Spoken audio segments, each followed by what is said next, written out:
Assalamualaikum warahmatullahi wabarakatuh dan selamat sejahtera kepada semua para pelajar. Cikgu harapkan anda semua berada dalam keadaan sihat-sihat semuanya ya. Okey, baik, hari ini kita akan lihat topik yang seterusnya berkaitan dengan seni bina komputer, iaitu kita akan lihat tentang seni bina von Neumann. Okey, ini adalah nama pengasas kepada sistem komputer yang kita guna pakai sekarang ni. Okay, kita akan tengok konsep asas seni bina von Neumann yang diperkenalkan oleh von Neumann setelah kita guna pakai pada saat ini.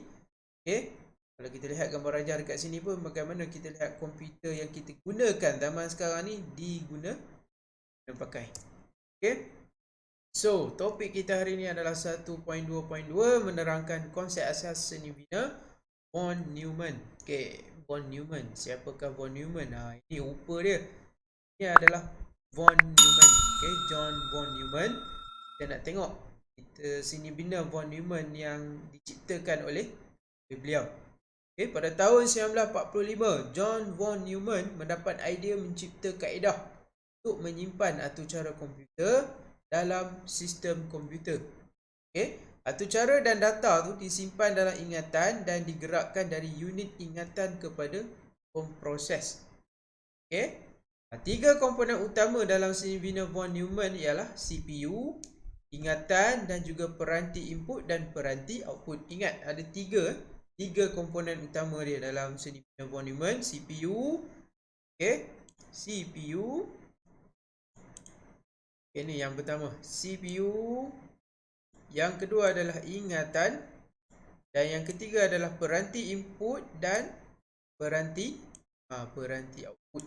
Okay, ini adalah tiga komponen dia. Okay, komponen-komponen ini dihubungkan dalam sistem bus.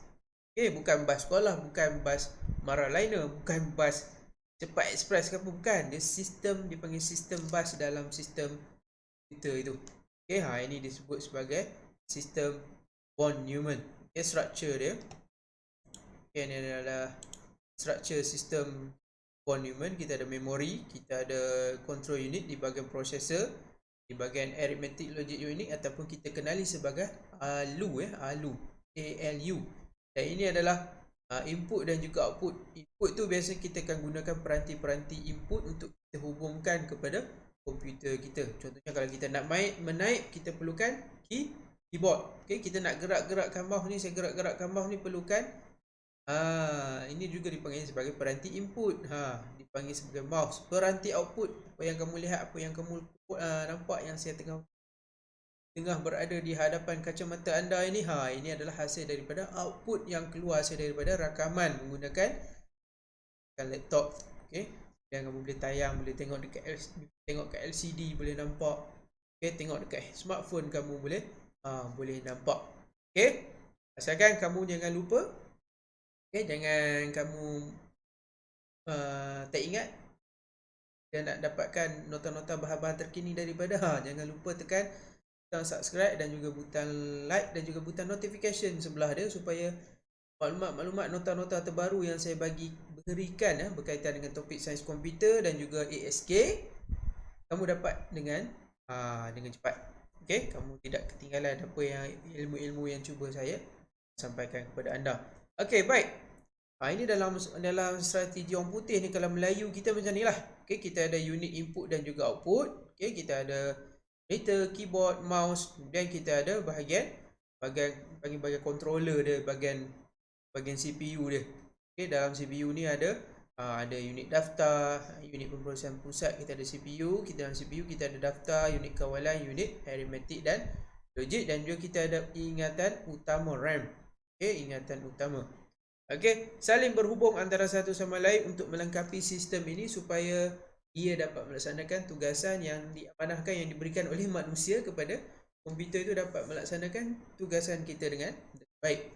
Okay, baik, seterusnya sistem bus. Okay, tadi cikgu ada sebut tentang sistem bus. Okay, sistem bus ni diterbahagi kepada dua. Okay, sistem bus yang pertama kita lihat dari segi bus dalaman. Okay, kalau rumah kita tu, aksesori dalaman rumah kita tu nak bentuk macam mana kan, selera kita, English style ke, Melayu style ke. Okay, kalau sistem bus, kita tengok apakah bus dalaman. Okay, bus dalaman ni fungsi dia adalah untuk menghubungkan komponen-komponen dalam pemproses dan membenarkan komponen-komponen tersebut bertukar-tukar maklumat. Okey, dalam sistem dia tu, dalam sistem, kalau kita masuk dalam CPU, masuk dalam CPU itu peranan bus, sistem bus tu ada dalam, okey, bus dalaman dia panggil. Kemudian kita ada bus luaran. Okey, bus luaran ni menghubungkan pemproses dengan komponen luaran seperti ingatan dan peranti input dan output. Okey, ini tugasan bus luaran. Dia nak hubungkan peranti luar kepada sistem komputer kita. Okey, contohnya peranti input seperti mouse, keyboard dan juga mikrofon. Okey, contoh peranti output pula seperti monitor, printer dan juga LCD. Okey, LCD sebut betul-betul LCD. Okey, baik. Seterusnya kita lihat ini bus, sistem bus. Sistem bus ni ada 3 peringkat. Kita ada data bus, kita ada address bus, okey, ataupun control bus. Okey, sekejap lagi saya cikgu terangkan dalam bahasa Melayunya. Dalam Melayunya kita panggil sebagai bus data. Okey, bus data ni merujuk kepada dia digunakan untuk memindahkan data antara pemproses, ingatan dan juga peranti input dan output. Kamu lihat ni anak panah dia. Dia data bus ni ataupun bus data ni, peranan dia adalah untuk memindahkan data daripada pemproses. Okey, pemproses dekat CPU, dekat memori pun dia berperanan. Kemudian dekat input output pun dia berfungsi untuk memindahkan data-data yang dihasilkan. Okey, juga antara daftar unit kawalan dan juga ALU. Daftar unit kawalan dan juga ALU berada di kawasan dalam CPU. Okey, baik. Baik, seterusnya bus alamat. Okey, address bus. Okey, bus alamat ni digunakan untuk membawa alamat lokasi yang menempatkan data dan arahan dalam ingatan utama. Jadi location, dekat mana dia nak hantar maklumat-maklumat tadi. Okey, dia perlukan location yang tepat. Katakan kalau kita nak menulis surat, kita mestilah nak buka Microsoft Word. Takkan kita nak type surat, kita buka Microsoft Excel. Jenuh juga nak edit kat situ kan. Susah. Jadi kalau kita nak edit video, kita mestilah buka software editing. Bukanlah kita buka software untuk edit apa orang panggil? Edit image. Tu salah lah. Tu tak betul. Jadi kena pergi kepada kawasan yang betul, alamat yang betul. Ia mengandungi alamat peranti input dan juga output. Okey, bila kita cucuk pendrive, bila kita cucuk sound, kita cucuk apa lagi? Kita cucuk mouse, external mouse, dia dapat detect peranti apa yang kita sedang berhubung. Peranti apa yang kita sedang berhubung, itu perlukan alamat bus alamat. Okey, jadi bus alamat, kata kunci dia lokasi sesuatu input, suatu peranti output. Okey, baik. Seterusnya kita tengok bus. Bus kawalan. Bus kawalan. Apakah peranan bus kawalan? Bus yang mengandungi isyarat kawalan yang digunakan bagi mengawal operasi keseluruhan sistem. Okey, dia mengawal keseluruhan sistem kita. Okey, baik. Seterusnya kita lihat kepada CPU, unit pemprosesan pusat. Okey, komponen yang paling penting dalam sistem komputer kita, juga dikenali sebagai pemproses. Dia dikenali sebagai pemproses. Terdiri daripada 3 komponen utama, iaitu ALU, unit arithmetic dan logik, daftar dan juga unit kawalan. Okey, unit arithmetic dan logik ALU. Bila sebut ALU ni, ini adalah komponen-komponen dalam ALU. Dia melaksanakan operasi-operasi aritmetik, iaitu tambah, tolak, darab, bahagi dan juga lain-lain lagi berkaitan dengan operasi matematik. Melaksanakan operasi logik dan atau tak atau dan sebagainya. Ini kita akan lihat pada topik 1.3 nanti berkaitan dengan get logic. ALU menerima input dari daftar-daftar dalam CPU dan menghasilkan maklumat untuk dihantar ke daftar sebelum disimpan dalam ingatan. Okey. Bila sebut daftar, ini peranan bahagian daftar, iaitu menyimpan data dan arahan yang dicapai dari ingatan utama sebelum dihantar kepada ALU. Okey, ALU tadi buat apa? Menerima input dan juga output tadi kan. Okey, dia untuk diproses dan menyimpan hasil pemproses sementara sebelum dihantar ke ingatan utama dan dipamir melalui peranti output. Okey, unit kawalan. Okey, ini unit kawalan pula peranan dia adalah untuk menerima dan menjana isyarat-isyarat bagi mengawal operasi keseluruhan sistem komputer. Input utamanya ialah denyutan isyarat dari sistem jam. Okey, ni dia ada sistem jam pula. Unit kawalan mempunyai penyahkut arahan dan juga logik, pemasaan serta kawalan. Dia main dengan timing pula sekarang ni. Okey, dia rujuk kepada timing penggunaan masa. Okey, ni kita akan lihat tentang sistem jam ataupun clock system. Okey, sistem jam. Komputer memakai sistem jam. Dia merupakan satu peranti chip dalam pemproses yang menjana denyutan bagi menyeragamkan semua operasi komputer. Unit yang digunakan untuk menghitung kadar kelajuan jam dalam pemproses dikenali sebagai hertz. Okey, sebut betul-betul, qaqalah betul, hertz. Okey, 1 hertz bersamaan dengan 1 denyutan ataupun 1 kitaran per saat. Okey, berapa laju dia berdenyut. Contohnya 150 MHz. Okey, bersamaan dengan 150 juta denyutan ataupun kiraan sesaat. Pemproses akan menggunakan denyutan ini semasa melaksanakan arahan dalam kitaran mesin.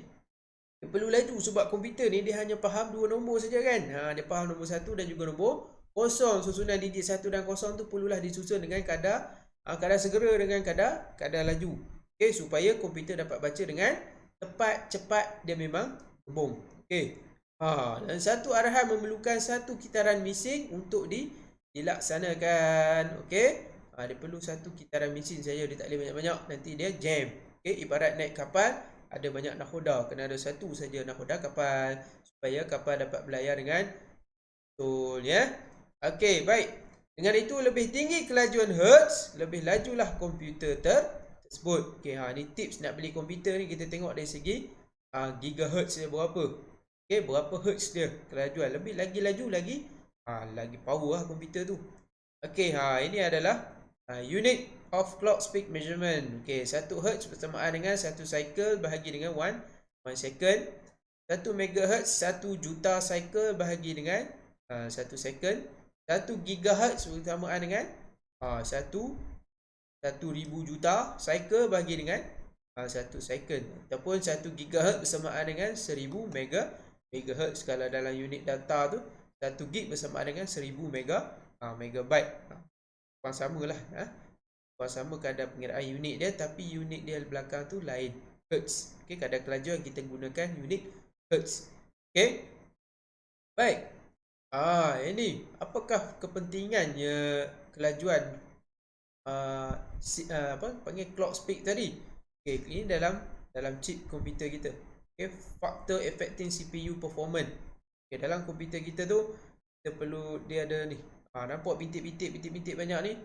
Okey, di clock speed ni adalah cycle per second measured in hertz.